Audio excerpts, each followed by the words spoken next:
Good morning, class 6. I hope you people have done your exams well. From today onwards, we are going to begin with your regular classes. We will start with chapter 5 of your history, Kingdoms, Kings, and an Early Republic. Let's begin. Election Day. Shankaran woke up to see his grandparents all ready to go and vote. They wanted to be the first to reach the polling booth. Why? Shankaran wanted to know. Were they so excited? Somewhat impatiently, his grandfather explained, "We can choose our own rulers today."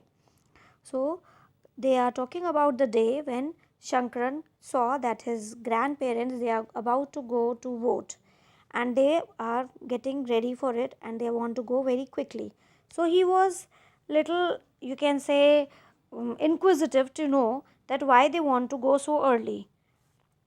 So the his grandfather, he was not in the mood to explain it to him, so he just told him that in present context we have the right to rule, to select our rulers, that is people who are going to be the administrative posts. How some men post, I mean here that is the politicians, not the jobs as such, right? How some men became rulers. Choosing leaders or rulers by voting is something that has become common during the last 50 years or so. How did men become rulers in past? Some of the rajas we read about in chapter 4 were probably chosen by the Jana, the people. But around 3000 years ago, we find some changes taking place in the way in which rajas were chosen. Some men now become recognized as rajas by performing very big sacrifices. So, they are talking about the previous chapter where we have read that they were chosen by the Jana, that is the people. But around 3000 years ago, there were some changes, and the Rajas were now some men who became recognized as Rajas, who were the ones who gave, like, sacrifices, big sacrifices. The Ashwamedha or the horse sacrifice, you must have heard about it if you have read about what do you call Ramayan. There Lord Ram had performed this Ashwamedha Yagya. Was one of the such ritual. A horse was let loose to wander freely and it was guarded by the Raja's men. If the horse wandered into the kingdom of other Rajas and they stopped it, they had to fight. If they allowed the horse to pass, it meant that they accepted the Raja who wanted to perform the sacrifice was stronger than them. That is, they accept him as their overlord, accepted his suzerainty. These Rajas were then invited to the sacrifice, which was performed by the specially trained priests who were rewarded with gifts. The Raja who organized the sacrifice was recognized as being very powerful, and all those who came brought gifts for him. The Raja was a central figure in these rituals. He often had a special seat, a throne, or a tiger skin. His charioteer, who was his companion in the battlefield and witnessed his exploits, chanted tales of his glory. His relatives, especially his wives and sons, had to perform a variety of minor rituals. The other Rajas were simply spectators who had to sit and watch the performance of the sacrifices. Priests performed the rituals, including the sprinkling of sacred water on the king. The ordinary people, the Vish or the Vaishya, also brought gifts. However, some people, such as those who were regarded as Shudras by the priest, were excluded from many rituals. So, the when this Ashwamedha Yagya was performed, it was performed by the trained priest and the Raja was given the special importance. The kings, those who have accepted his suzerainty, were invited for the yajna. They used to sit and be a part of it, and they brought gifts for the king. Ordinary people were also could observe it and brought the gifts, but only the Shudras, they were excluded. They were excluded from these rituals. Now, what is Varna? We have many books that were composed in North India, especially in the areas drained by the Ganga and the Yamuna. During this period, these books were often called later Vedic because they were composed after the Rig Veda, about which you learnt in chapter 4. These include the Samved, Yajurved, and Atharved, as well as other books. These were composed by priests and described how rituals were to be performed. They also contained rules about society. There were several different groups in society at this time: priests and warriors, farmers, herders, traders, craftspersons, laborers, fishing folk, and forest people. Some priests and warriors were rich, as were some farmers and traders. Others, including many herders, craftspersons, laborers, fishing folk, and hunters and gatherers, were poor. The priests divided people into four groups called Varnas. According to them, each Varna had a different set of functions.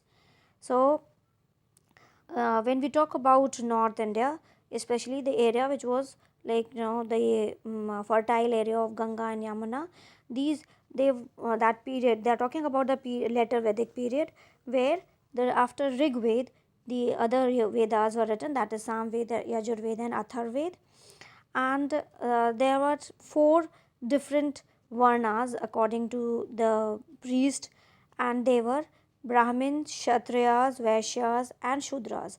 They had different functions to perform, and the first varna was that of Brahmin. They were expected to study and teach the Vedas, perform sacrifices, and receive gifts. Second place were the rulers, also known as Kshatriya. They were expected to fight battle and protect people.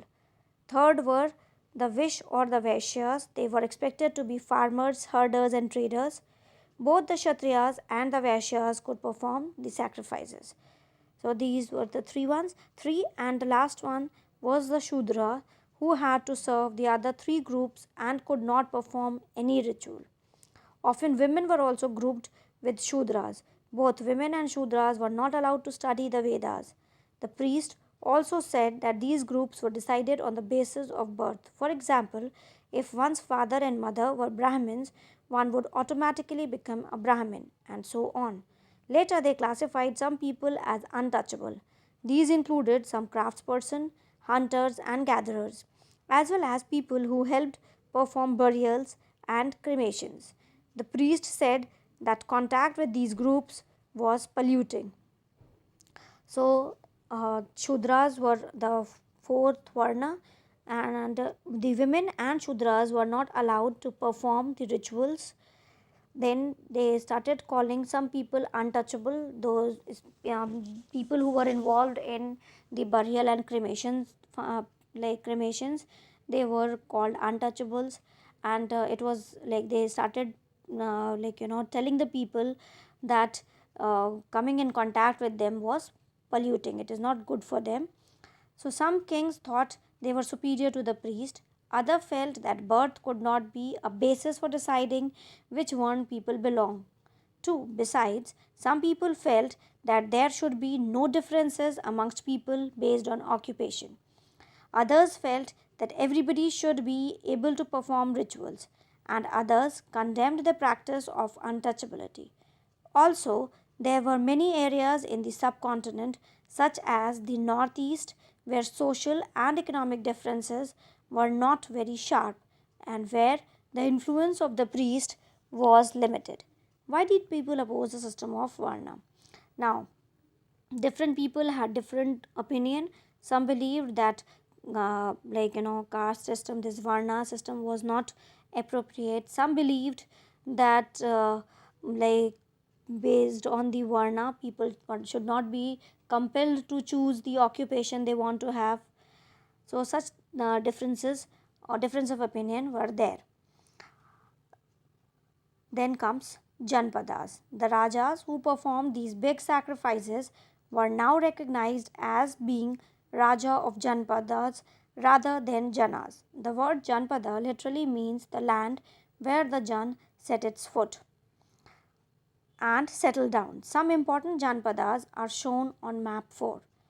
Archaeologists have excavated a number of settlements in these Janpadas, such as Purana Kila in Delhi, Hastinapur near Meerut, and Atranjikhera near Etah.